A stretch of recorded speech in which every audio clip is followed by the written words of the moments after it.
God's chosen nation was enslaved in Egypt. Hundreds of years and thousands of lives had passed as God's people waited in captivity. They lived and worked and suffered and died under an oppressive Pharaoh. God, of course, had a plan to deliver them.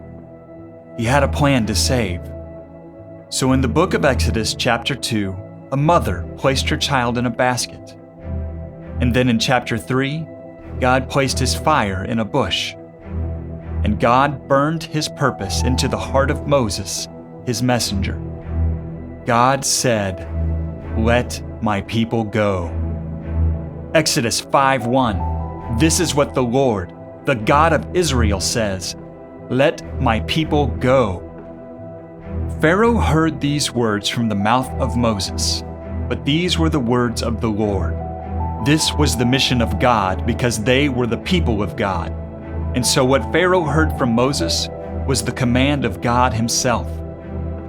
Let my people go. But Pharaoh said no, and he worked his captives harder.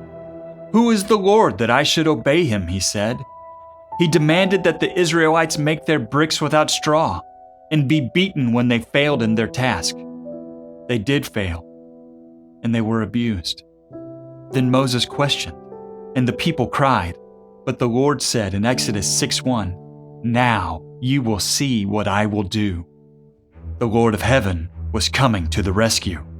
Now you will see what I will do. God demanded the freedom of his people, and Pharaoh denied. What would he do to bring back his chosen people? The water turned to blood. Frogs and gnats and flies filled the land. But Pharaoh hardened his heart, and God said, "Let my people go." Next, the livestock died. Then their bodies were covered with boils. Still Pharaoh's heart was hard. Let my people go. Hail rained from the heavens. Locusts consumed the fields. Pitch-black darkness covered the land. Let my people go. But no. Yet again, Pharaoh said no. But there was still one last plague. One more demonstration of God's power. One more act that powerfully pointed into the future to God's ultimate plan to bring his chosen people out of bondage and suffering. You see, God did not rescue his children through insects or weather or boils. With his last plague, God instituted the Passover, and he asked for the sacrifice of a lamb. God told the people to kill the lamb and spread with hyssop the blood on the door. And if their homes were covered by the blood, they would be spared the loss of their firstborn children. That's what they did. They killed lambs and smeared blood and waited for the judgment of God to pass.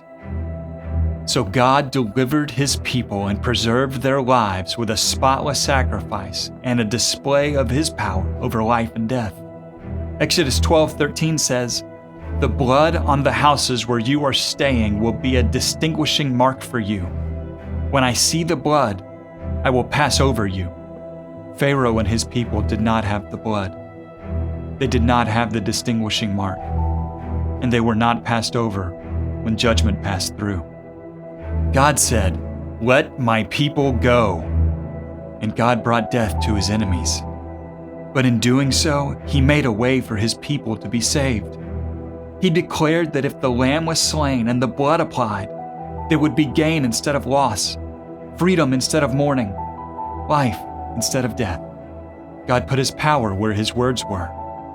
And through Jesus, he still says these words today.